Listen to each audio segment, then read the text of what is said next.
Hello, happy Monday. Thank you for joining me. My name is Alyssa Thomas from Penguin and Fish, where we make lovely and quirky hand embroidery kits. And I'm here every weeknight at 8:30 p.m. Central Time. And it's a time that we can relax and craft together for about an hour. And I work on projects from beginning to end, so you can be part of the whole process and make stuff with me and just come and chit chat. So we are going to continue on this little side project we've been doing. I've been sewing together old clothing. There's a crazy Hawaiian shirt and some plaid. It works. Sewing these together to make these blocks of like 25 half square triangles. So that's what we've been doing. I have a whole pile of triangles all cut up and ready to go. So we'll sew one of those together again tonight. I did get the sew adjustable table adjusted for my my sewing machine here, a different sewing machine than I'm usually working on, my steampunk machine. We'll take a look at that. I already did it because I didn't know how long it was going to take, but I can show you around it a little bit. But yeah, I'm hoping we can sew another one of these guys up tonight. So I have enough ready to do 2 more of those blocks. So I have 2 stacks of 25 pieces. And then we're ready to just keep sewing after that. These are all from my basket of squares. And whenever I'm sewing on any project, I'll just take the basket. I'll take a light and dark one from the basket, and I'll start and end every single row of stitching that I do on any project with some of these fabrics. And then it just adds up. I just get a bunch every once in a while, and then I cut them apart into triangles and take some time to sew them up, and that's what we're doing. It's a magic quilt. It's out of old clothing, so it was recycled fabric, and it's not taking any time except for this little bunch of time here, just doing this little bit. It's not, I don't have to do the whole cutting all at once or any of that, so it's nice. All right, I'm gonna flip you guys around. Thanks again for joining me this Monday. I'm gonna flip you around. All right, so there are my other finished blocks. I have a total of 6 now, and enough for 2 more. So I have this stack here. I've already divided it into the 25 pieces. So how this works is, like I said, I'll run just my light piece and my dark piece. Ooh, I don't think I put right sides together on this one. Nope.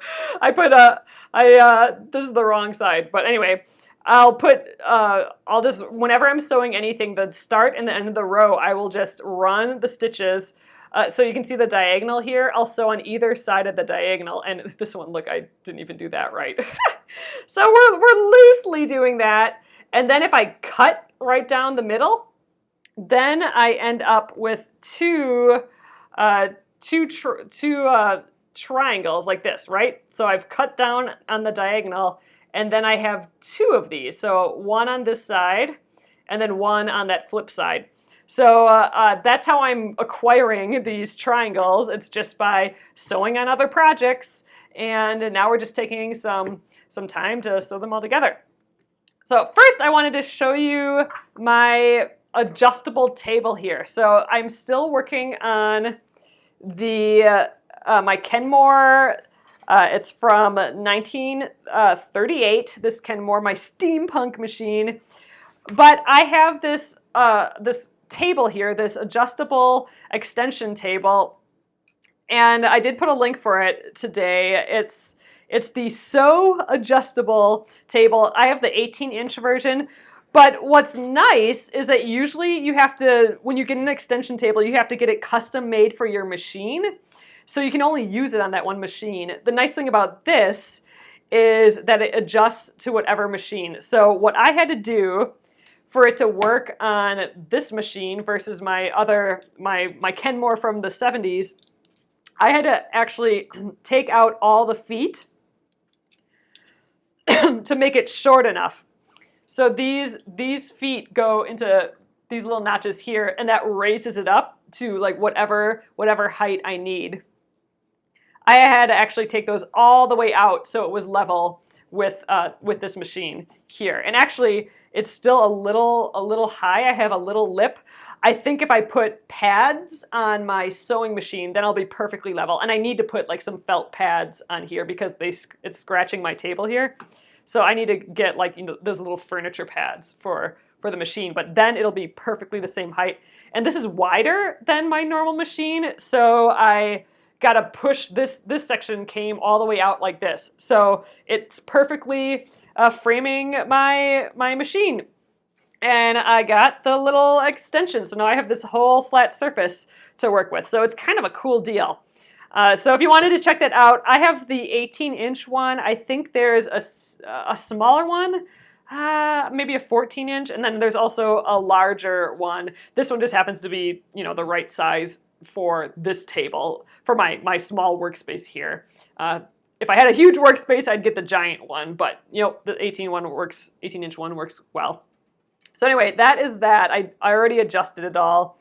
It has like little wing nuts and stuff, and all these screws are flush too. But yeah, so that's that. So that'll help us just have a flat surface to work on, which is just really nice. And it won't get caught on the corner of my machine anymore either. Okay, so let's start tonight. I want to do another one of these 25 bits, and then this is my last thing of 25. We'll do this one tomorrow, and then I'm kind of caught up. Then I'm back to just cut squares, but after tonight, we might have enough sewn ones to make a whole nother block, but you know, we might just leave that one. So, all right, for now, let's set this aside. First up, we have to trim all these. Oh, I'll put all these feet somewhere too, so I don't lose them. Yeah, we'll stick them right here. Okay. I have my clearly perfect slotted trimmers, and we're gonna just trim all of these out. So I started with 3-inch squares, and then again sewed on the diagonal, and then on either side of the diagonal, cut on the diagonal, and then I got 2 squares, or 2 triangles, but when you open them, you get a half square triangle. That's what this quilt unit is called. It's a square that's divided by half by 2 triangles. And this is going to measure 2.5 inches. So it shrinks down because, you know, you start off with the 3 inches, but you're actually, you know, it's a whole geometry thing. So once you change like the direction, like now, you know, you're rotating the whole thing and you're getting 2 out of them.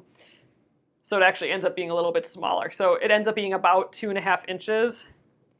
We are going to trim it down just to make sure. So I have my clearly perfect slatted trimmers. I'm looking at this 2.5-inch one. If I put this line right here, this dotted line, that's like the sewing line. I'm going to put that along my seam. And there, if I just trim this out, then we're good to go. We're at the 2.5-inch line. So I'm going to get my rotary cutter. Have I checked to see if the new square is... I don't know the rest of that comment, Gretchen. Oh yeah. So these are all really, really super wonky. Yeah, like that other one where I sewed down the diagonal. This should make these all better. So we're cleaning them up.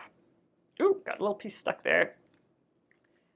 This is going to clean them up and just make my squares just nice and perfect. So see, we have gotten rid of all that excess edge. We got this perfect little triangle going, and when I press this open, we'll have our nice, clean 2.5-inch square.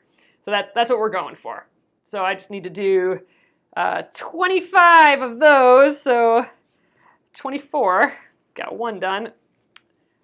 It goes pretty fast. I think we're going to go pretty quickly. You trimmed with the clearly one, but they're a bit smaller than 2.5. Oh, that's interesting. So I haven't been paying too close attention to that just because I'm already sewing this so wonky. If it's too small, Gretchen, then it might be because I would look at how you're lining up the edge. So this dotted line is the sewing edge. If your squares are being too big, then I'd go a little bit more in, like on the inside of that edge. If they're too small, then I'd go on the outside of that sewing edge a little bit. So I just kind of nudged it on the one side. Then it'll be smaller. Yeah, if you go, well, no, if you go towards the edge, then your piece will be bigger. If you go on this side of the seam, then your bit will be smaller. So I would just kind of go up a little bit higher on it. That should maybe work. I would give that a try at least.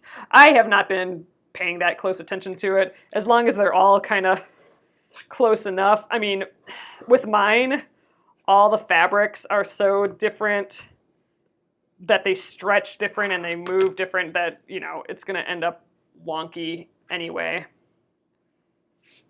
I'm not too worried. This is a super scrappy quilt. It can be whatever it's going to end up being. I don't mind if they're not perfectly 2.5 inches, but yeah, if you know, want to make it perfect, which would be like the normal reaction, make it cleaner and nicer. Yeah, do a test with one and see how close you get. And really, if you want to be super duper duper accurate, I would maybe not even use the clearly perfect slotted trimmers. You're always going to be more accurate if you press these open first. So while it's still wonky, if you press it open, then you'll have the square, and if you cut the square, you're always going to end up more accurate. So if you're worried about accuracy, I would press open first and then use something other than the clearly perfect slotted trimmers. You could use the block lock ruler or just a normal square ruler to get the edge. Why I like, this is kind of just like a little cheater tool for me when I'm not, you know, when I don't have to be so perfect, because I only have to do 2 cuts then. If I press open, I gotta do the 2 cuts and then like 2 more. So to me, this saves just a little bit of time on one of the parts of the process that I kind of don't like at all, which is the cutting. I don't know. I've never really warmed up to this cutting part, and I think it's just the danger of this blade. I can't let my mind wander or relax because I gotta be paying attention to this blade.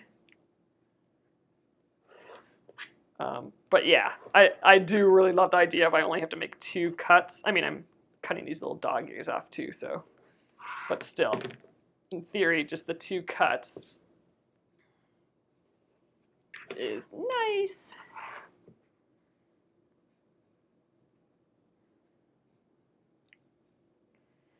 Yeah, ideally, especially on these small squares, you want it to be exactly the same. That's why, you know, doing a test first and just getting comfortable. I mean, my seams, I'm not even sewing those straight, so mine are never going to be that perfect. For me, I'm going for close enough on this quilt. I mean, these are clothes that have been worn thousands of times. Some of these, I'm sure. So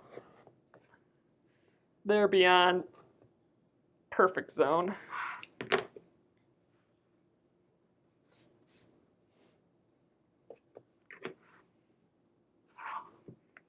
Yeah, if this was a more serious project, I probably wouldn't be using this trimmer, the slotted trimmer. I would be pressing them open first and then trimming them. That's how you're going to get really perfect cuts. You have a quilt in a day triangle. Oh, a quilt in a day triangle square up ruler. Oh, I'll have to check that out, Robin. Yeah, there are so many just tools out there. And the neat thing about quilting is you don't need any of them, right? But some of them do make life just a little bit nicer. Like, I don't need this ruler, but it allows me to make 2 less cuts per thing, and that makes me happy. I mean, you don't even need a rotary cutter or mat or anything. I could be cutting all these by hand with a scissors, you know. I mean, honestly, especially with this with clothing, I could just, if you don't have any of this stuff, you can just cut your clothing into squares or cut some recycled fabric into squares. You can even stitch them up by hand if you really want. Oop, I didn't do the little dog ears on that guy.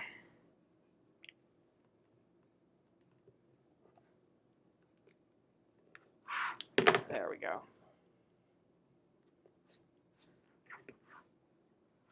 Oh, you have the quilt and the day ruler too. I'll have to take a look at that. Yeah, lots of cool tools.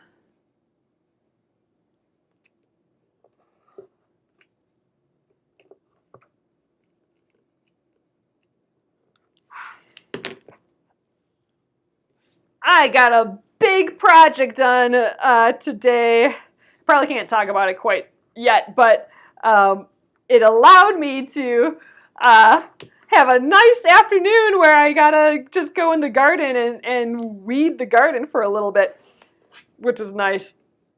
So this afternoon, my brother's in town, so this afternoon we went to one of our favorite pizza places, and I came home and we both weeded the garden together. We have done nothing to our garden at all yet, but the lettuce has grown up from last year and from 2 years ago. So 2 years ago, we planted lettuce in some tubs, and it has now spread throughout the garden, this lettuce. And so we have like lettuce for all winter, or for all summer. We're not gonna have to buy lettuce anymore for sure. So I'm pretty stoked. And so we weeded, and you know, it's pretty late to plant a garden, but we figure there's probably some plants started at the greenhouse here, so maybe we'll plant some squash yet, hopefully, or some kale. That would be nice. But I've been waiting to play with that garden for ages and ages, and now that project's done, so I can finally do that. Oh, the first quilt you made will use scissors, exactly. Oh, you look at the strips now and not so straight, but you know, it's still a functioning quilt, I bet, you know, and that's what's so awesome, like, about this craft in general, this quilting craft. It can be as inexpensive or expensive as you want. Like, there are so many tools and gadgets. It does make things more fun, and you can get as intricate, and there's, you know, crazy techniques and stuff you can learn. But you can start with some squares and just sew them together, and that is super duper duper rewarding as well. It really is. You made something that's useful. It's just nice. I have the block lock. We'll do one with the block lock ruler. So I'll leave one of these, or I'll leave a couple. I'll leave a couple of these untrimmed, and I'll show you guys the block lock ruler and why it's, you know, a little bit more exact than this. So I'll do most of them with this Clearly Perfect slotted trimmers, just because, like I said, I only have to make 2 cuts, which is nice. But we'll take a look at the block lock ruler again. It is going to give you a hair more accuracy. I'm doing this one for speed, and the block lock would be for accuracy. Throw out other veggie seeds. Yeah, I'm wondering. So I saved some seeds from some squash that we ate, some delicata squash. I'd love to try and plant those. I'm just wondering if I'm just too late in the season. But, you know, we've been having some hot days. Maybe, you know, I guess it can't hurt. The worst that could happen is I just have to buy another squash and eat it and plant it next year.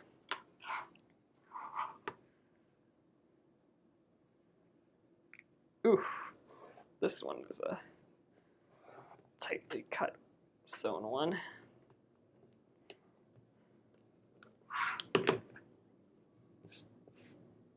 And these scruffies, I'm just throwing those away. I mean, I'm already using recycled clothing, and I figure I don't need to save the little bits to. Sometimes I save them and use them as stuffing and stuff, but I haven't really made anything that requires stuffing in a while, like a stuffed animal.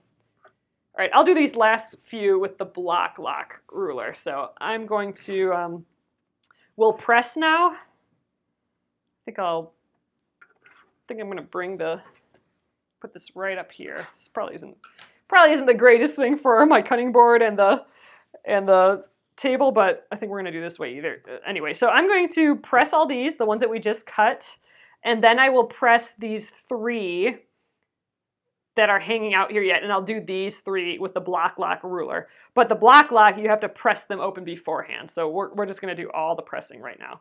Oh, let's make sure that's heated up. I'll grab the block lock. Okay. Let's see, I guess I have this 3.5-inch one hanging out here, so we'll use that. Okay. So I have all the dark sides up because I want to iron my seam allowance towards the dark side, so I just give it a little press to set the seam and then lift it over. And by having the dark one on top, that means my seam allowance will be pointed towards the dark one, and that's what we want for this. So we're just going to cruise through these 22, and then we'll do the other 3. But you can see, I pressed it open and look kind of how wonky it is still. It's curved in. I mean, this is a really kind of crazy fabric. So really, if I want accuracy, I really should have used the block lock ruler. But again, I don't care enough. I'd rather go for the speed of the Clearly Perfect slotted trimmers. And look, I'm just sewing crooked and everything's just crooked. I suppose I should pay more attention when I sew my straight lines. It'd be good practice.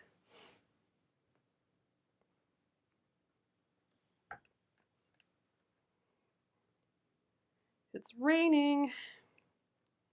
It rained on us in the garden, and we came in. We stayed out there in the rain until it seemed like the rain was leveling up a little bit. Oh, that's true. We could throw the seeds in now, and at worst we just have tiny plants. At best we have tiny squash, which are edible. Yeah, I think maybe we'll toss those in.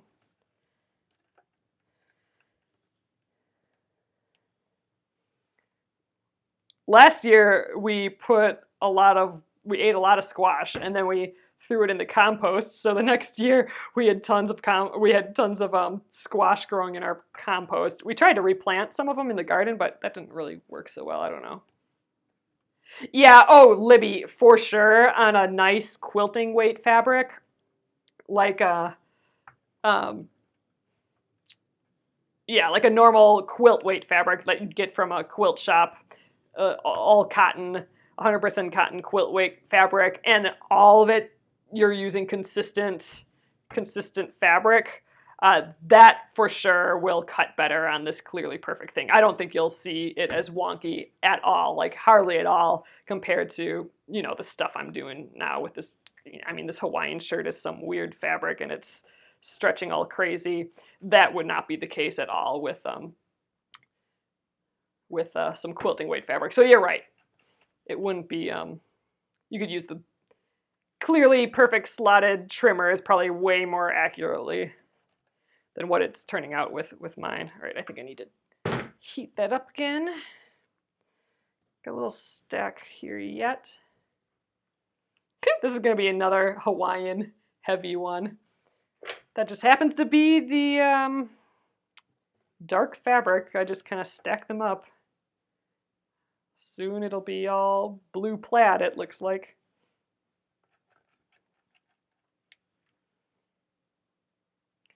Oh, then I would try just, yeah, moving towards, Gretchen, if they're too small, yeah, you're going to want to move to the inside, like this way of the seam. So just like put your, that line to cut just a hair bit this way, and then it will cut a little bit bigger. I would give that a try and see if that works. Like instead of going exactly on top of your seam line, just go like a hair over.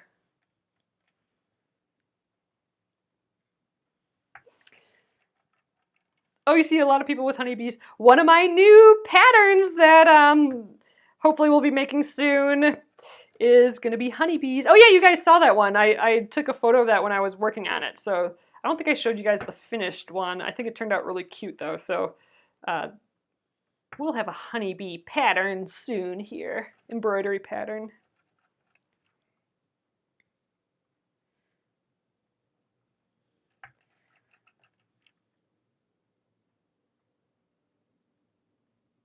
Oh, you got the iron. Oh, yay.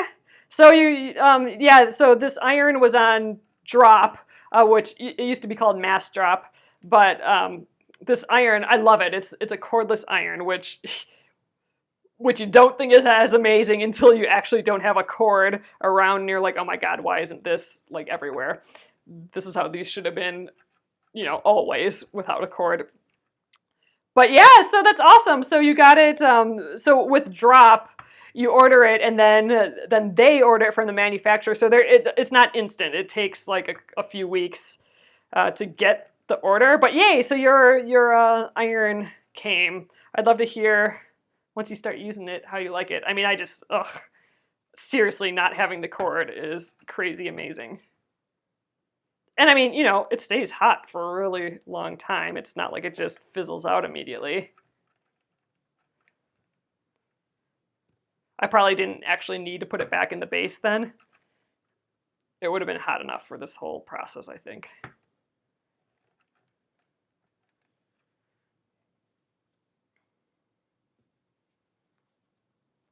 Okay, so we just have these two more, and then I have the ones that are that we'll do the block lock with.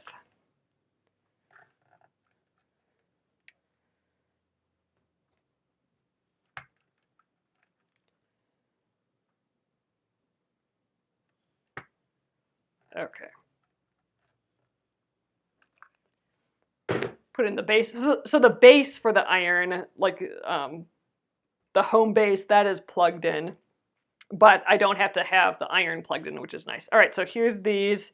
So I have 3 more that we have not trimmed. So this will, this one will use the block lock. So this is how you typically do this, whether, like the only time I trim first is if I'm using this Clearly Perfect slotted trimmer. Normally, no matter what ruler I use, I would do it this way. Oh, Gretchen, that's so cool. So the rooftop had a beehive for honey, and then the chef used it in the food. That's awesome.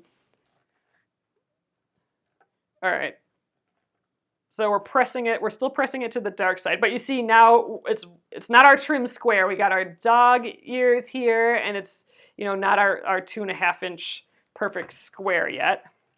That will come next. So, we have our raw, rough edges yet.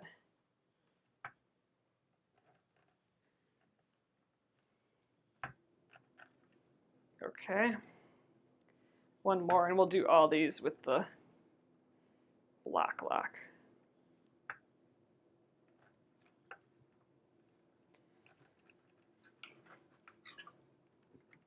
Okay, so we don't need to iron those anymore.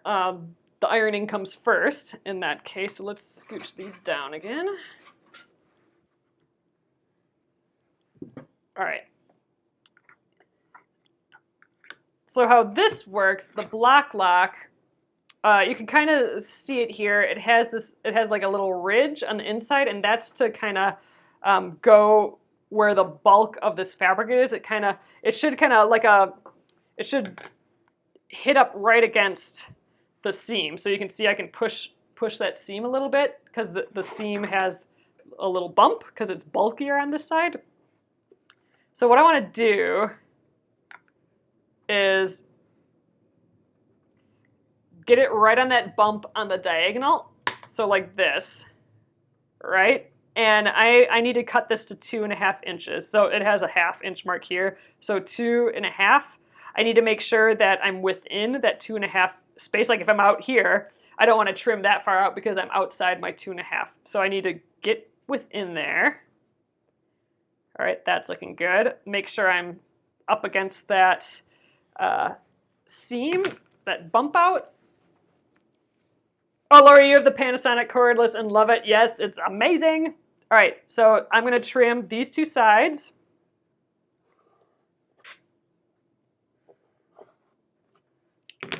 All right.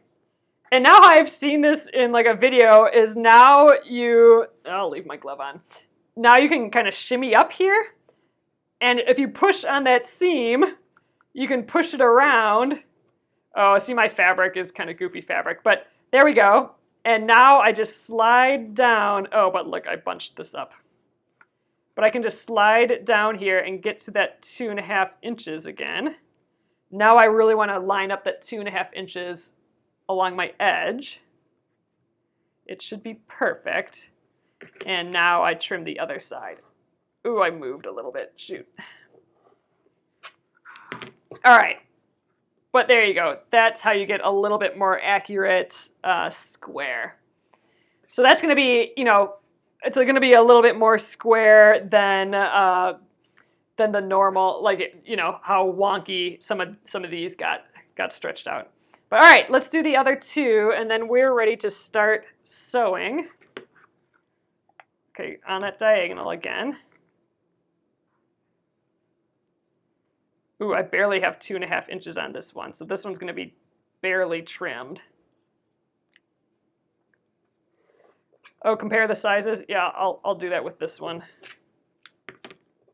And, like I said, I've been doing that Clearly Perfect slotted trimmer just so wonky that I don't suspect I'm going to be very accurate with that. Ugh, yeah, this square is cut a little small, or sewn a little bit small, so I'm actually not going to be perfectly 2.5 inches here either. All right, so let's just take a look. So here's one that was the Clearly Perfect slotted trimmers. I mean, let's just look at the ruler on my table here. So about 2.5 inches. This is, like I said, kind of stretchy, weird fabric. Yeah, so they're about the same. Yeah, they're pretty close. Close enough that it'll be fine. This is actually a little bit bigger, but I suspect that changes with each one of my squares because my lines aren't sewn perfectly straight or anything. So I think we're good. Let's do the dark sides together, and we have one more. This might be a little stiffer fabric, so this might work a little bit better. Oops, get that diagonal in there. What's nice is you can move it around once it's hooked in there. All right, get that 2.5 in there.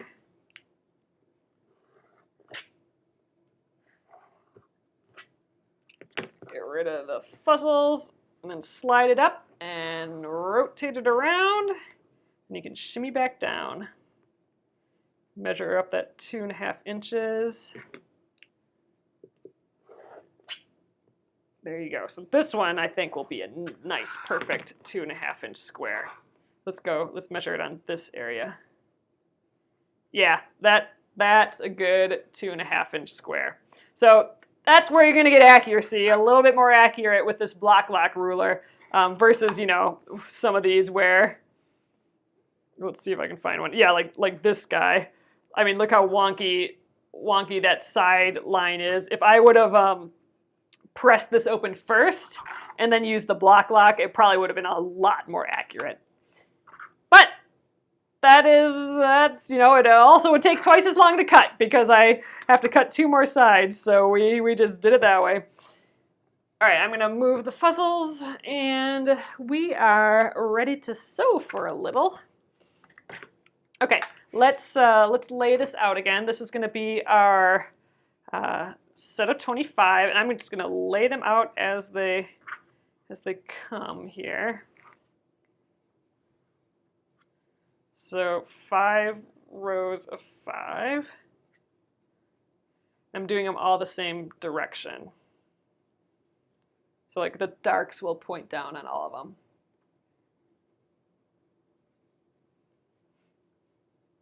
them. So far, we got some lining up there. That'll be okay.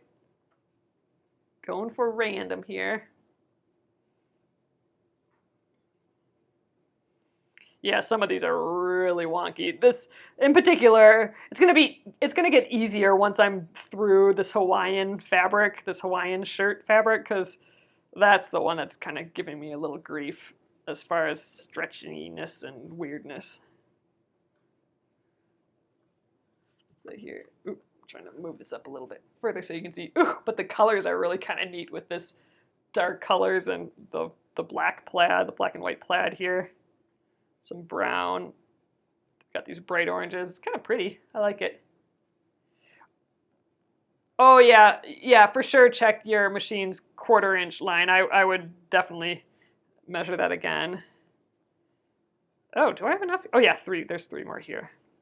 Didn't feel like I had enough here.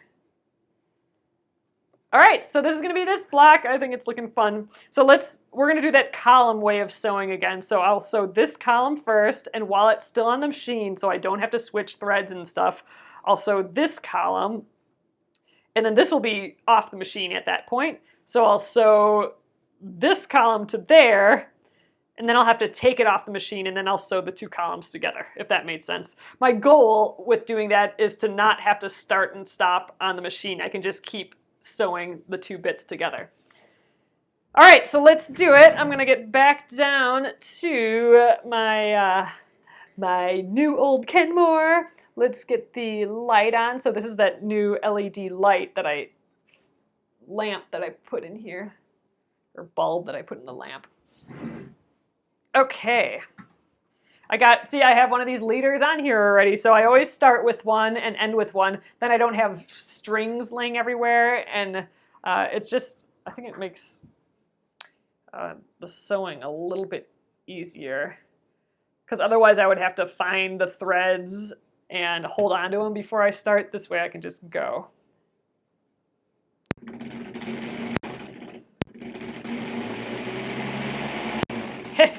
I forgot that I'm using this machine. It makes such a different noise than my other one.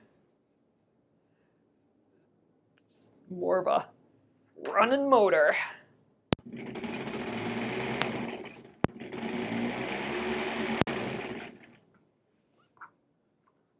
So I'm going from top to bottom always to just to keep everything in order. So the trick, I'm doing that webbing style of sewing where I actually don't trim these apart. And that just helps me not have to remember the order of these things. All I have to remember is to start at the top and sew down, sew along the seam. Like I'm not gonna like rotate it and sew it upside down. I need to do top to bottom on all of these. But then I don't have to remember what row goes where or anything.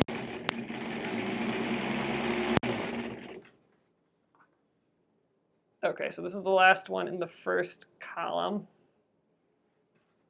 So here's what I mean. Normally, I would get another leader, another piece of fabric here, sew it, and then I would trim this off, and then add the next row to it. But so I don't have to do that, so I can just keep sewing. I'm going to jump to this last column. So top to bottom.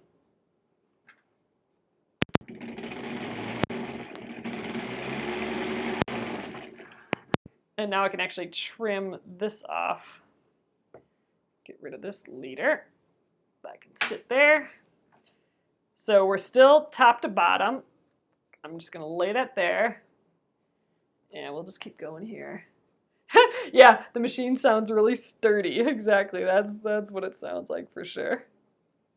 It kind of looks like an anvil. I guess I didn't really think about that before. Maybe I should call it the anvil. Anvil.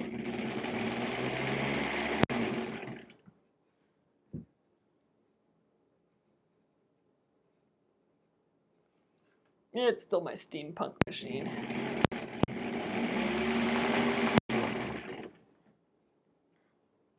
So I still haven't tightened that screw on the motor pulley again, so hopefully that just needed it that one time for a while. We'll see. If it starts sliding and this doesn't go anymore, then I'll check it out and we'll probably have to tighten it again. But for now, it seems like it's working. Still learning this machine.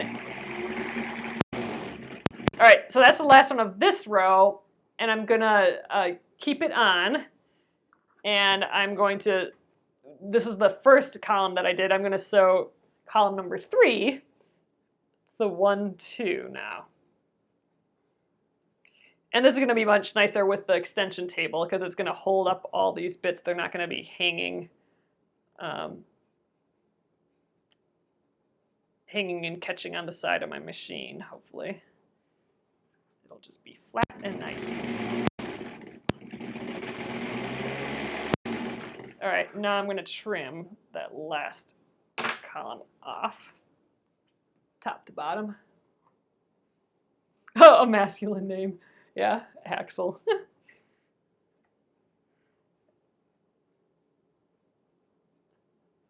I don't know. I don't name things like that very much.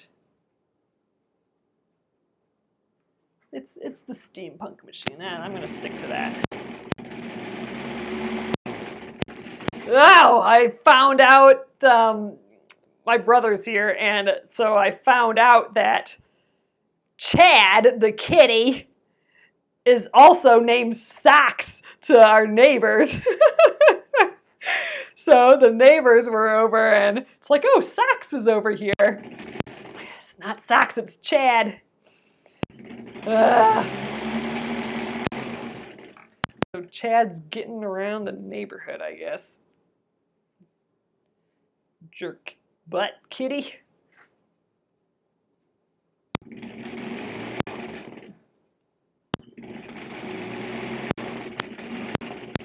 He's way more of a Chad than a Socks. But whatever. Yep, Chad leads a double life.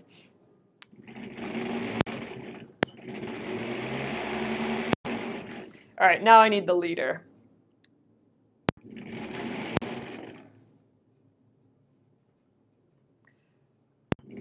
Oh yeah, so the little hole next to the needle here is for a seam guide. So yeah, so these screw parts here, oh, actually I'm probably missing a screw here. This should probably have a screw like this one.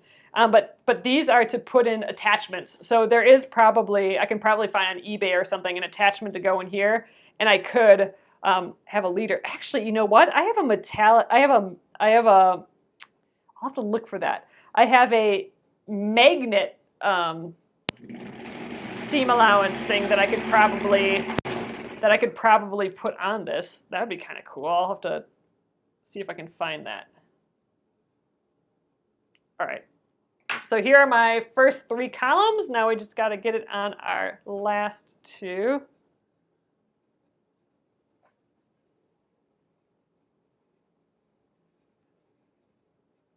Chad is universally owned like lighters and pens. I don't know. I like my pen. No one's taking my pen.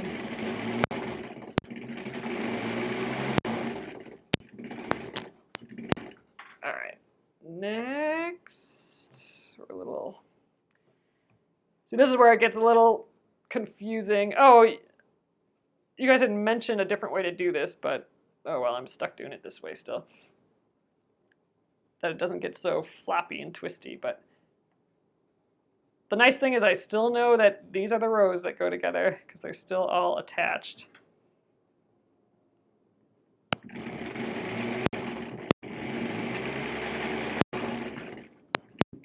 All right, next up.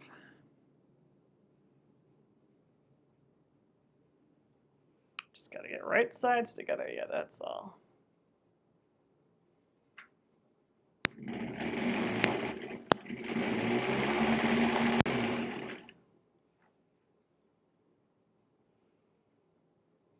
All right, 2 more and we're done. Well, no, we're not. We got to do the rows together yet, but we're far ahead. Oh yeah, and we got to press them yet. Ugh, I always forget about the pressing stage.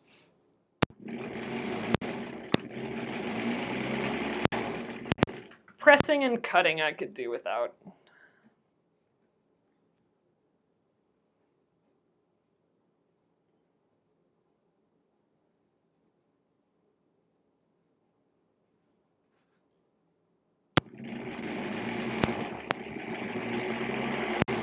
Okay, I actually need to get another leader out of here, so I need to get a light piece and a dark piece.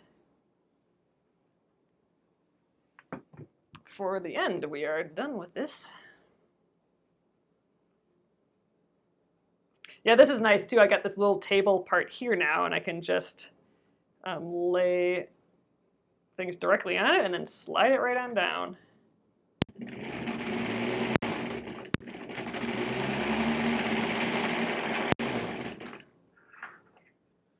I'm nervous about running out of bobbin thread because I haven't switched the bobbin here yet, really, I don't think. So we're gonna have to deal with that at some point. All right, I'm gonna go right here again, I think. Okay, let's flip this up and let's see what we got here. All right, we have our 5 rows and they're still all attached. Oh, this is gonna be cute. All right, so let's try and finish this up quick. Running out of time here. Let's flip it around. All right, I'm gonna press my seams in opposite directions. So we're gonna do that thing where we fold it under so they're out of the way again. That worked really well last time. So let's do this one first. Go this way.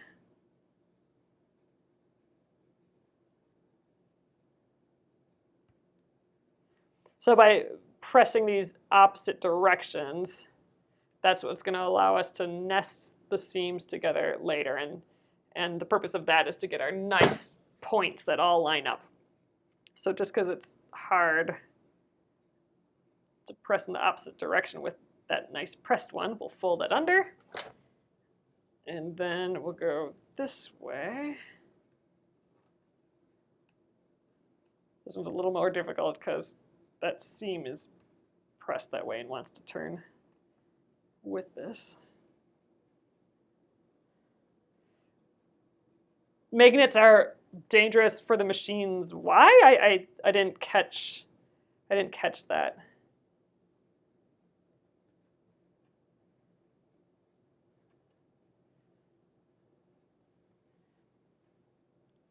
All right, good enough.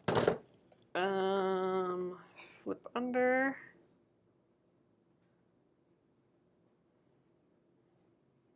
Ugh, flipped it too much.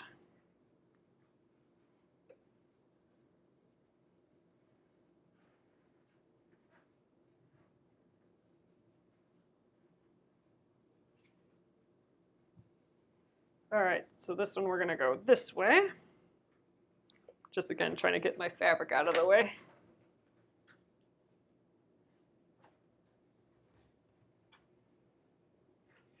Oh wow, thanks for coming in, Alan. All right, that guy's pressed in that direction. And let's flip it out of the way again. I think that's being helpful. Just gonna make sure that we're still flat underneath. Okay, now this direction.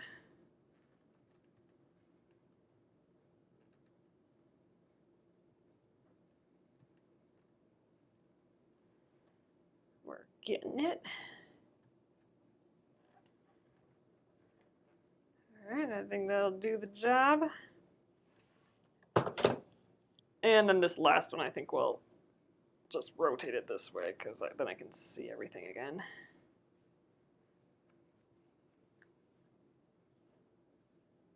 There we go. And this one I go this way.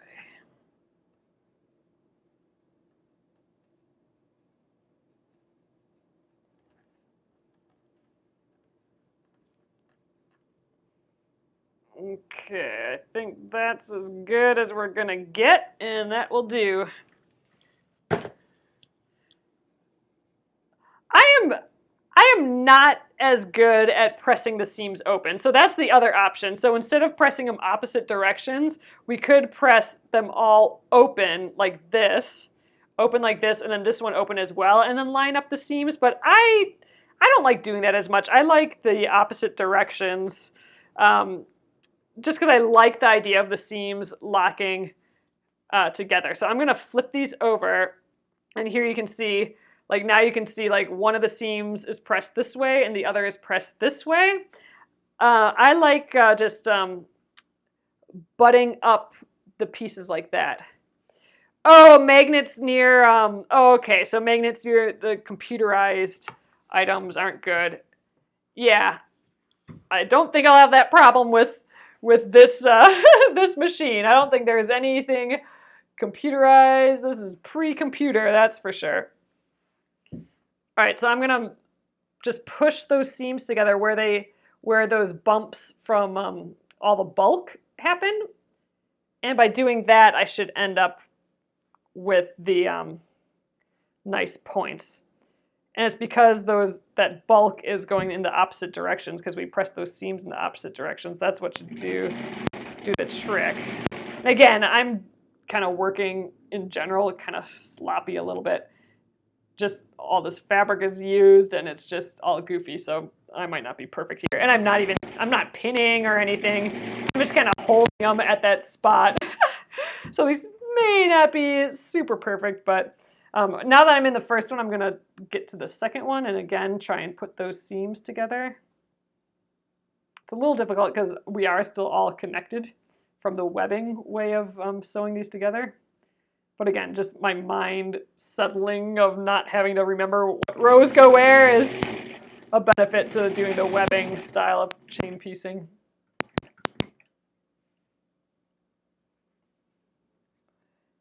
Yeah, I mean, there's two camps. Like some people love, love, love the open seams and some love the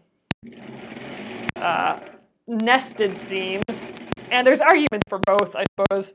But I don't know. For me, it's that there's a little bit extra ironing involved to get those seams open, and I always burn my fingers, and ironing is my least favorite part of sewing. So I just, and I think for me, there's a little thrill of getting the perfect seams from them nesting together. I don't know. I really like that for some reason.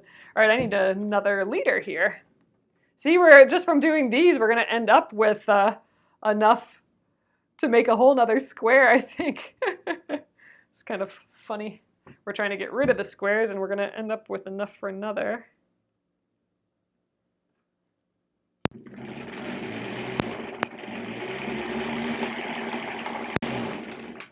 All right, let's see how we did with this first row.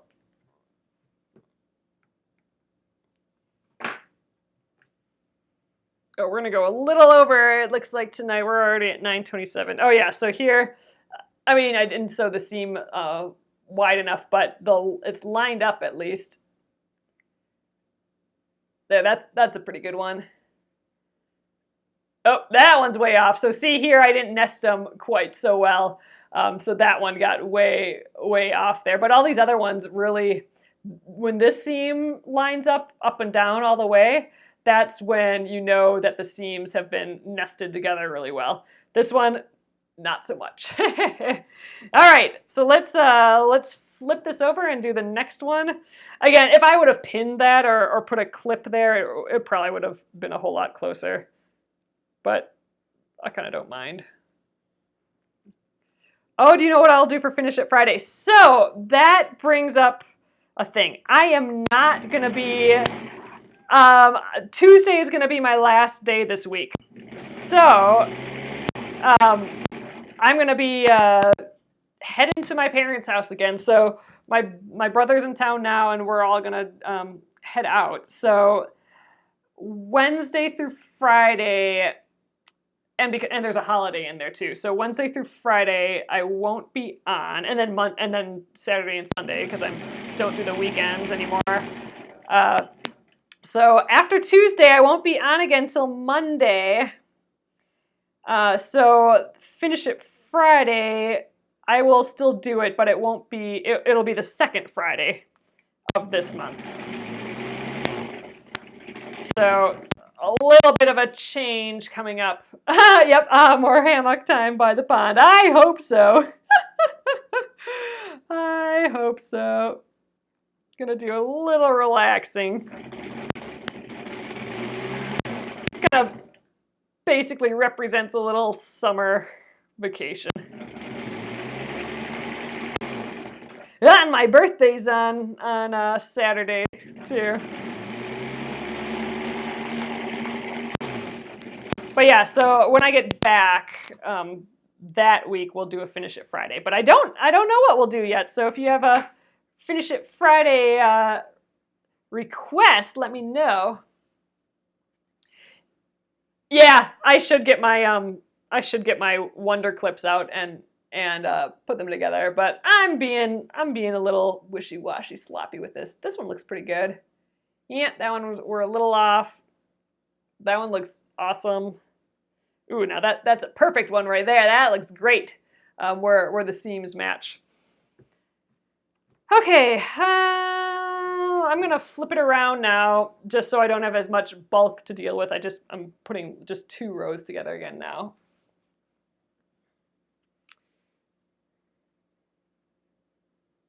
Oh yeah, are you looking at my my stiletto? I totally recommend having a stiletto. It's like having a little extra pointy finger that can get up in there where your fingers can't. And this is just a turkey lacer. So a turkey lacer with some beads on it. And I think it works fabulous. You know, it just has that sharp point, so I can use it kind of as a pin. So I kind of hold my seam there, keeping it together, acting as a pin where I can't get my fingers anymore. I'm just trying to pull on this top layer to get them to lock together. There we go. All right, next up. But yeah, I love it. So it's a turkey lacer, and the part that I really like is it has a flat bead in the middle there, and that's just really nice to hang on to, that flat bead. And oh gosh, if you have like people that quilt and stuff in your family or friend group or something, I think, you know, making up a bunch of these would be like a really cute gift. I can tell this seam's not going to line up perfect. I think my squares are probably pretty different sizes. You know what I really should do after we're done with this project? We should do a really exacting, like a really detailed exacting project again. Then I'll get all serious and with the clips and the pins and the perfect cutting. I should do a project like that again. I had too much of a break with this one. Maybe. Oh, I think I might be sewing these seams all in the wrong direction. I might have pressed these ones kind of funny. Oh well, we're doing it like this now.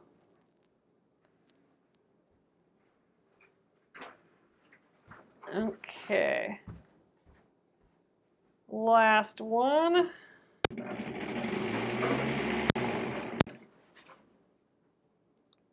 Oh, nope, my Saturday's my birthday. Oh, it's your brother's birthday, cool. Ah, thanks you guys.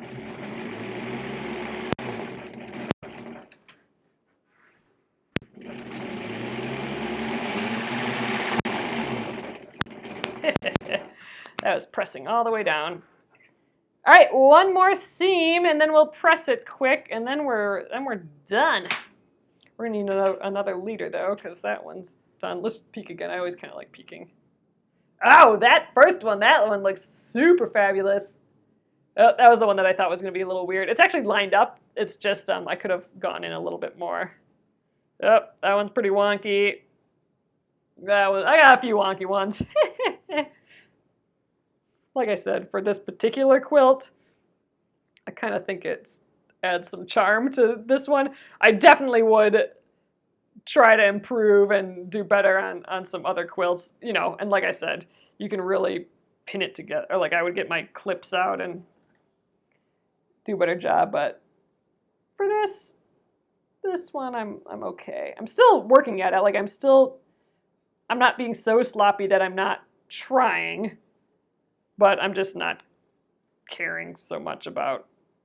I'd rather just not have the extra step. All right. Next up.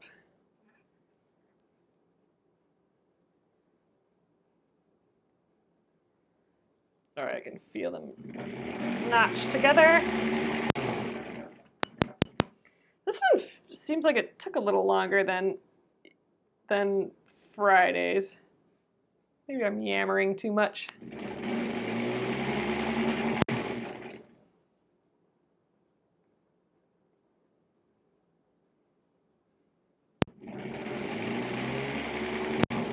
All right, last little bit. I do need to get another leader though. All right, grab some more fabric here. Ooh, this is the last one of these orange ones, or these red ones until I cut more out. I do have more of this fabric. It's just not cut yet.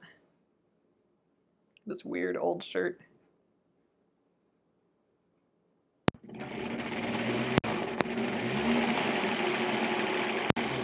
Okay, so that's ready for tomorrow. Let's, we got 2 more liters out of it, so I bet you anything we have enough for a whole nother set. So we'll see. All right, let's press this. Okay. I'm curious, let's just count quick. 2, 4, 6, 8, 10. This one feels thick. 12, 14, 16, 18, 20. We're one shy. 22, 24. But with this one over here, we'll have 26. So we do actually have enough for a whole nother one. And actually, we have one ready to go here yet too. So we'll have enough for 2 more of these blocks. All right, so let's press this and see what we got here. We'll press this way. I think we're still heated up enough from before.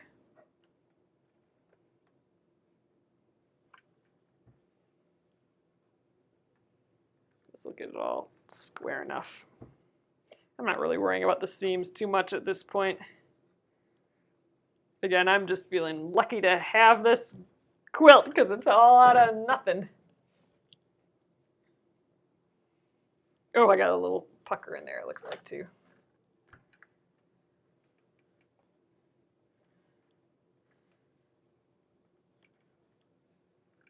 Looking good.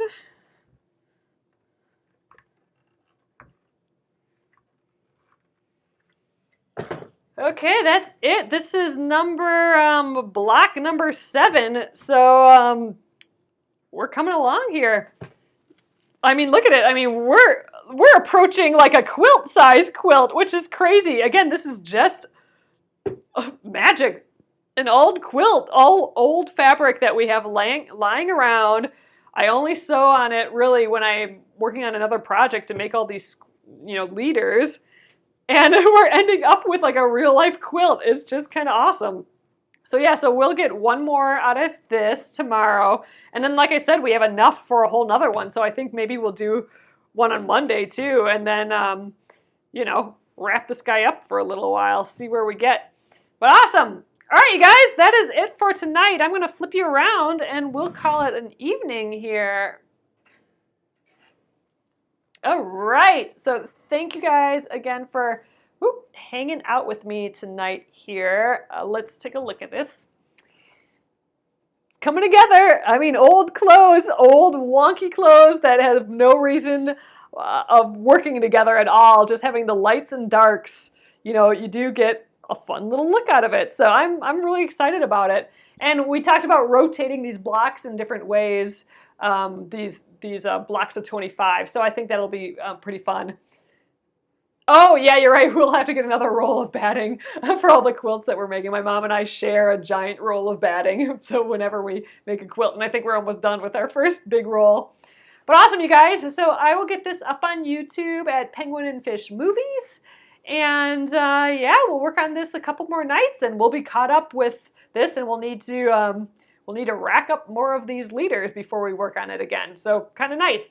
Work on it, rack some up, work on it a little, and rack some more up again after that. All right, you guys. I will see you tomorrow. Tomorrow again will be our last day for this week, and then I'll be taking a little vacation for the rest of the week here.